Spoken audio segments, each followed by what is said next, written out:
Good evening, chickens. It's time for me to check the temp of my compost piles. We just got done sifting some day before yesterday, so we got a new full bin.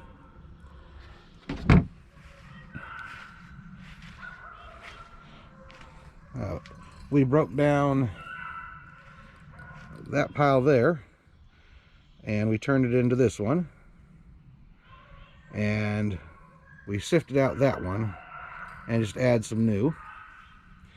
What we wouldn't fit in the sifter, you know, what we didn't get screened out, we put in here.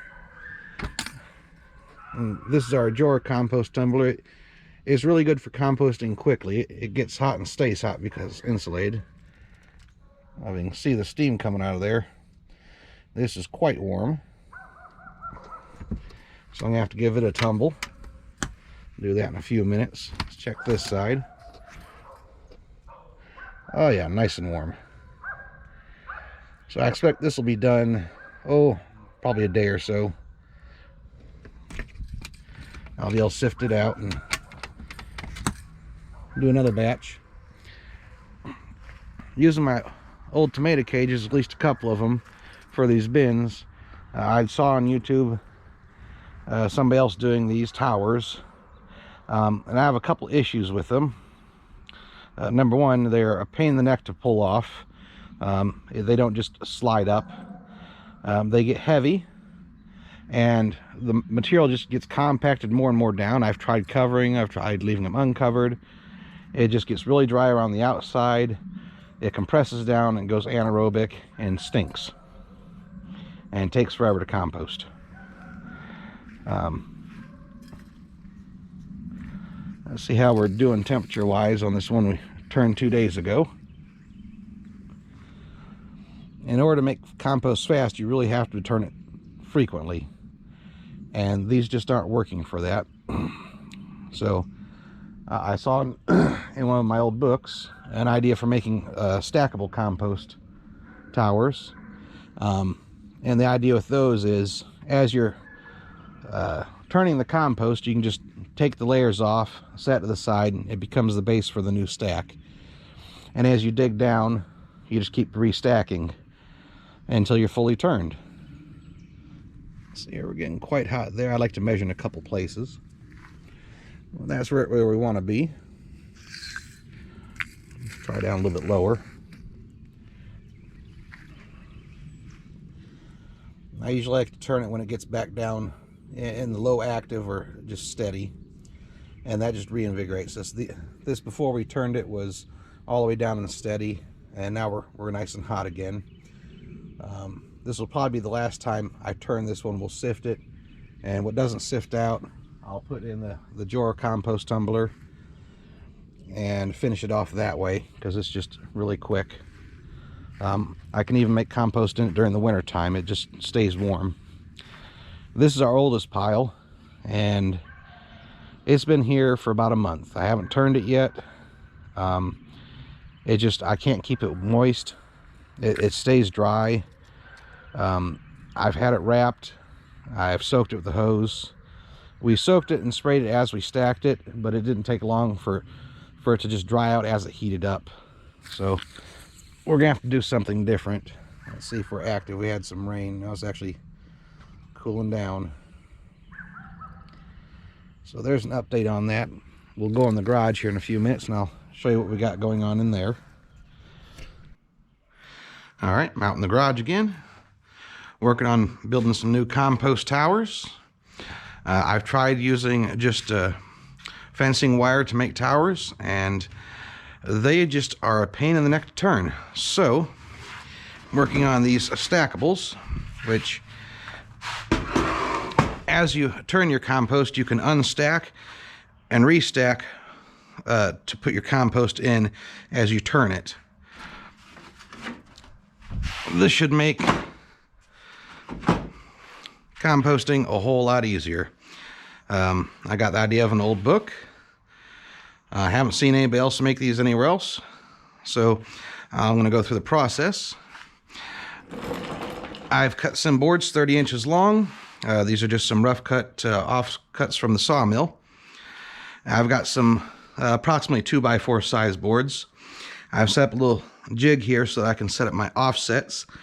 I want 1.5 inches sticking out the bottom with 1.5 inches gap on the top, so that when they're all put together they can be stacked. I'm filling in the gaps between the top and bottom board with some old scraps of hardware cloth I have lying around. It's not entirely necessary. You could just use wider boards, so there's only about a 1/2 inch gap. That'll just keep everything in, make it easier. So let's get to assembling this first half of a frame,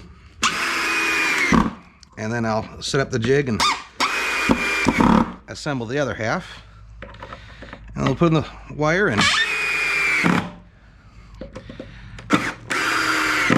do the other parts. So that's what you end up with, and there's the gaps I'm talking about. I don't know if you can see these or not, but the foot should fit in here for the next frame that goes up. So there's one side. Set that off to the side for the moment. Get another set of these legs. These are 12 inches long, give or take. These boards are 30 inches long.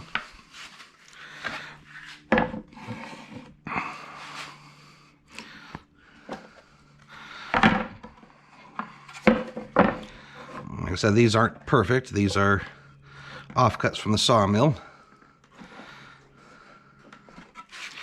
And I have a screw set here to set my bottom 1.5 inch depth, and I have a set of screws up here just to set the height, so I have 1.5 inch gap at the top as well. And of course I got some sideboards just to make everything stay still a whole lot easier.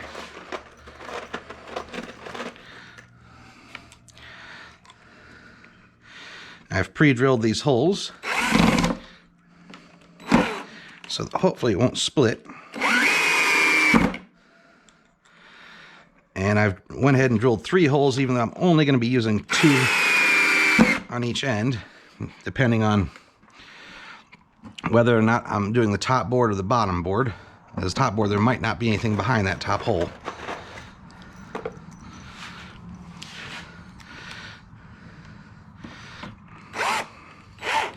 This should just make life a whole lot easier.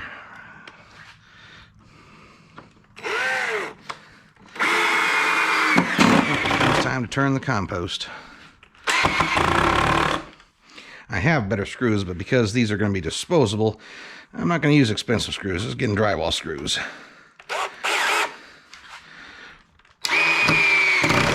Which are a little bit more difficult to run in, but you know, I expect this to only last a few years, being that none of this is pressure treated and it's oak. And it's going to be in a rather more moist environment, decomposing.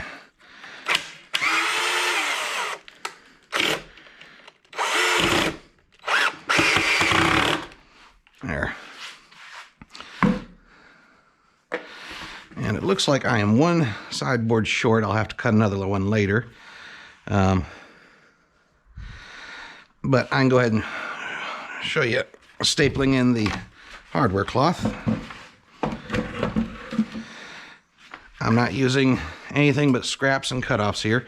It doesn't have to cover the whole thing, just enough to hold the majority of the leaves and whatever you're composting in. Keep from getting all over the place.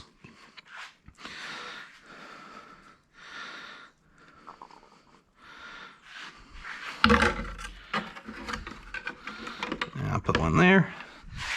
And let's see, I should have another small piece here. That'll be good enough.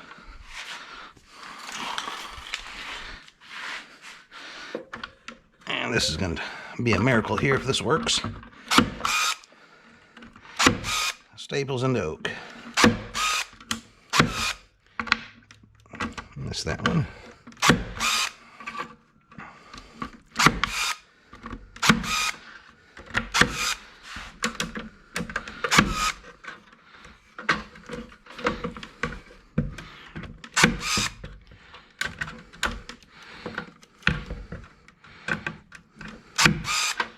This will allow a little bit more airflow in the pile, so hopefully it won't go anaerobic as quickly.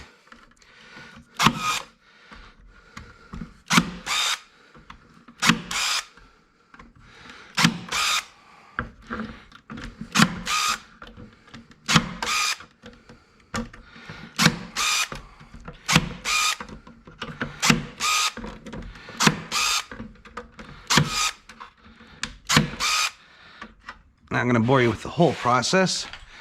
I'll go ahead and show the next step. These, when they're first made, don't always stack the easiest because, well, they get twisted, a little skew. Well, that one, yeah, it's not the easiest to go in. So what I've done with the others is I have chamfered the legs a little bit. I do that with this abrasive bit I got from Harbor Freight for wood. I believe it's a rasp bit on my angle grinder, and it does pretty good. It is a very heavy piece, so I think it's probably going to kill my grinder pretty quickly. Just wear out the bearings, but all you gotta do is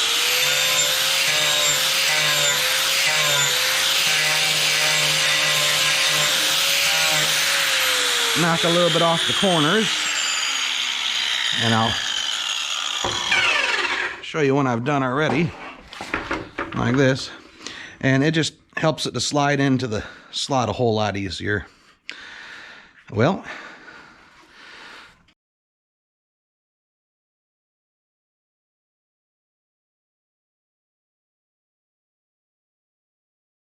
right, so I got the last 30-inch board cut. I cut a few more. So this first tower is finished. I went ahead and created a lid for it. Just fits nice and loose. And as I mentioned before, you can use wider boards and you don't have to put the screen in there. You can just leave a small little gap like this. I didn't have any more of these small cutoffs up here in the garage, so I had to use a couple of the wider ones. Those are the same ones I used to make the lid. I just used some old heater hose from my last tune-up to make some handles, a few screws. Fits really easy. This is going to make composting a whole lot easier.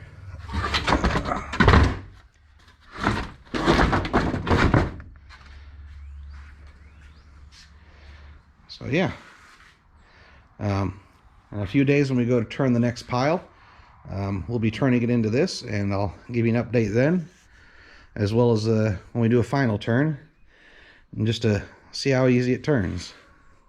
Hopefully I'll be able to turn compost a little more frequently now, and that should do it.